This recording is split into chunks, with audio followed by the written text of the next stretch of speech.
Lucius est menuisier, un métier qui lui rapporte très peu d'argent. Alors, il a lancé un élevage de cafards pour nourrir ses animaux.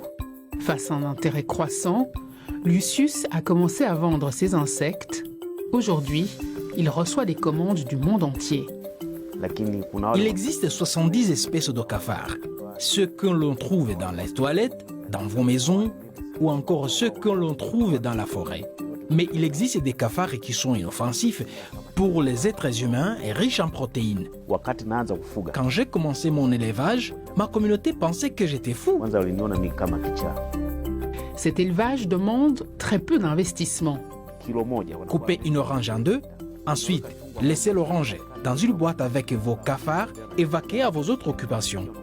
Vous devrez les nourrir 3 jours plus tard.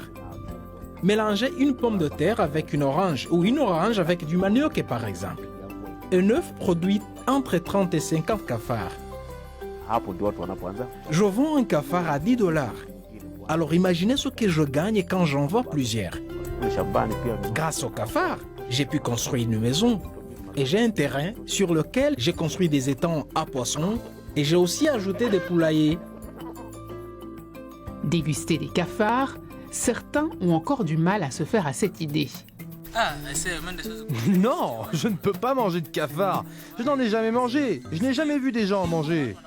Non. C'est pour les gens à l'étranger.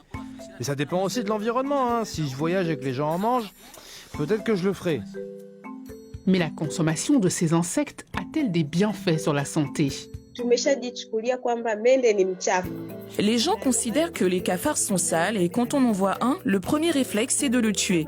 Mais s'ils sont bien entretenus et conservés dans un bon environnement, on peut les manger en raison de leur valeur nutritive. Des études montrent que les cafards ont une importante teneur en protéines. Mais les cafards ont aussi des huiles saines.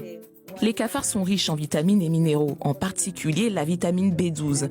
Ils ont du fer et aussi du zinc, des minéraux qui renforcent le système immunitaire. Ils peuvent également être utilisés pour produire du lait, qui est également très sain. Le principal problème, c'est qu'une personne doit consommer les cafards en quantité limitée. En raison des protéines et de la graisse qu'ils contiennent, cela peut entraîner une prise de poids.